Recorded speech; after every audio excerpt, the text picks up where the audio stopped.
Hello, friends, and welcome into Tennessee Titans today. I am Tom Downey here with some rumors and news around the Titans, and we begin with some positive injury news for Tennessee.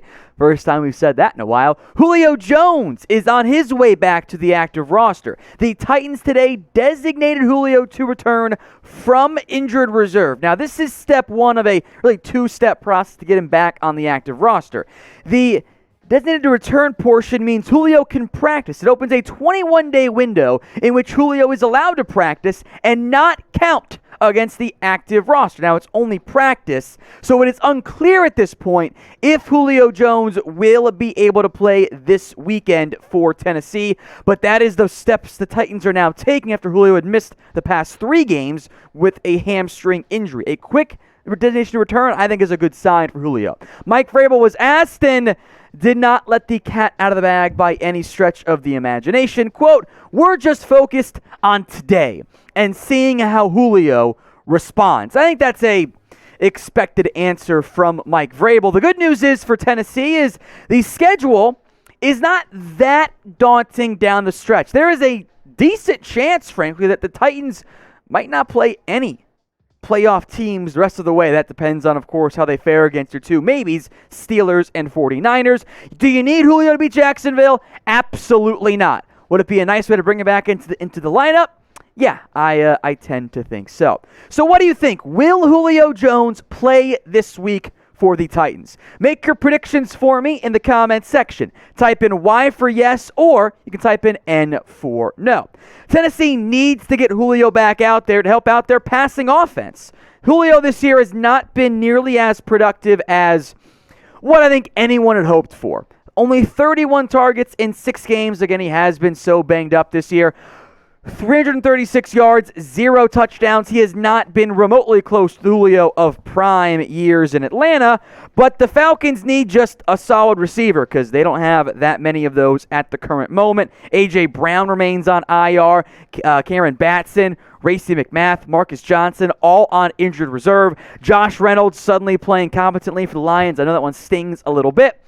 The Titans do not need prime Julio Jones from his days in the Falcons, but that sure would be nice. And frankly, Tennessee has not had great play out of Julio Jones since the trade. A second-round pick and a future fourth-round pick in exchange for Julio and a future 6th. The trade, I think at this point, probably won by the Falcons to an extent. That could change, though, down the stretch if Julio Jones gets back to form and gets back healthy. So I want you guys to be honest with your comments of this question.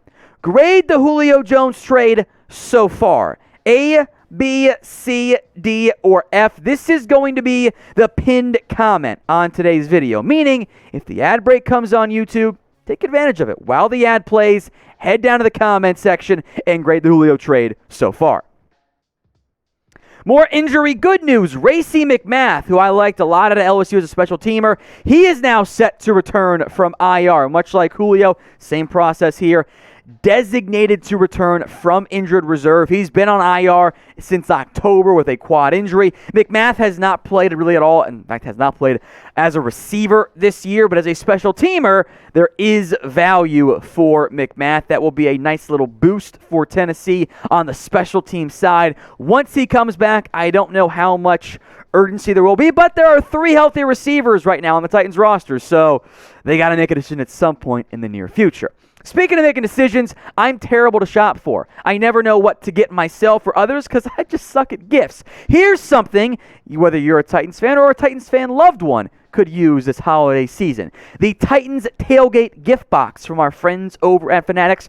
Over $80 for all the items individually. Over 50% off right now at chatsports.com/Titans Tailgate. Some of their most popular items, a part of this gift box, a beach towel, garden flag, and pole so you can let your neighbors know who the real dominant team is in Tennessee and in the AFC South as well. Some decals, steel bottle opener, and some koozies as well. A perfect gift for yourself or someone this holiday season. It's chatsports.com/Titans Tailgate. That link will be in both the comments section and in the description. We'll stick with receiver talk right now. Next up is Golden Tate, as Tate remains, I'll say, stuck on, maybe is the better term there, the practice squad for Tennessee right now. He has not yet played in a game, and given all the injuries and lack of elite play, maybe you could use a healthy and contributing Golden Tate. Well, here's what Mike Vrabel said today on Tate. Quote, "We'll see where his level of understanding of the offense is. He's been a great pro, and he's been engaged and locked in every meeting that I've had. I've enjoyed getting to know him, getting to work with him, and watching him," which is a whole lot of words to say. We'll see. Chester Rogers is fine. Nick Westbrook and Kinney, whatever. Dead. So Patrick is clearly more of a project right now for this Titans team. If you can get a reliable veteran in Golden Tate on your team, that helps you, but I'm not sure just how much Tate has left in the tank. I think there's a real chance, though, he plays this week for Jacksonville in the event he's picked up the terminology on offense. So will Golden Tate play this week? Shoot your shot. Make your predictions for me in the comments section. 1 for yes, he will. 0 for no, he will not. More injury news, the common theme of today's video. Dane Cruikshank is the third player set to return from IR. Same deal as McMath and Julio. He had emerged as a key rotation safety before his injury, and much like McMath, there's plenty of special teams value for Cruikshank as well. The Titans have been ravaged by injuries this year, and Cruikshank has shown some promise. I don't think he's going to ever be an elite starter at safety, but if he's your number 3 or your number 4 and helping you in a big way on special teams given his athletic ability, that's not bad whatsoever. And in theory, Kevin Byard will be back from the COVID list in the near future. Amani Hooker, who I like quite a bit. Cruikshank is safety 3.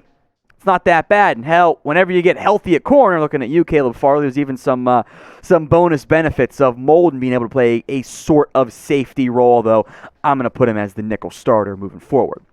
Titans fans, if you want more free videos, you have come to the right spot. But it's a competition at Chat Sports between a bunch of different channels here for the NFL. We have simple, more subscribers, more videos. It really is that simple here at Chat Sports. It's a meritocracy, if you will. So if you want more free videos, help yourselves out. Subscribe right now to Tennessee Titans Today. Let's hit Derrick Henry now, as Henry's been out since Week 8 with his injury.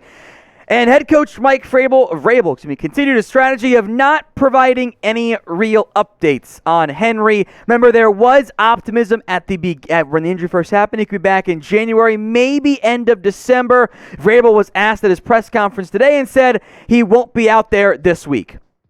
Absolutely no update whatsoever around Derrick Henry. I think this might be another month-ish before Henry can return. The goal, get him back for the playoffs. I mean the real playoffs, not the fantasy playoffs here. The bright side, at least last time they played, I should say, Jeremy McNichols, Deonta Foreman, of course McNichols banged up, but Foreman and Hilliard played pretty well at running back. So I think Tennessee can survive without Henry in the event they get better play out of their quarterback and passing game. Tannehill has got to step up. As it relates to Derrick Henry, what do you think is the percent chance that Henry plays at some point in the regular season? Remember, 5 games left, 5 weeks left for Tennessee. Is it 5%, 25%, or are you feeling mega confident and you're putting down 100? Let me know what you have to say right now in the comments section. Before we go, some other minor roster moves here by Tennessee. At backup edge rusher John Simon, who wasn't contributing all that much, has been released by the team. Still a chance he ends up on the practice squad for Tennessee, so we'll monitor that one throughout the week. In his place is Tuzar Skipper. Skipper was on the practice squad for Tennessee. He is now being promoted. The rationale here is fairly straightforward as far as I'm concerned. The Titans have injuries with Monty Rice now on IR. David Long, Rashaan Evans have all been banged up. They need extra depth at the off-ball linebacker position. That is what Skipper is going to provide. So we will see if there's any starting reps. Probably not, but I think you'll see Skipper as a special teamer this week against the Jacksonville Jags. So minor roster move, but I still wanted to mention it.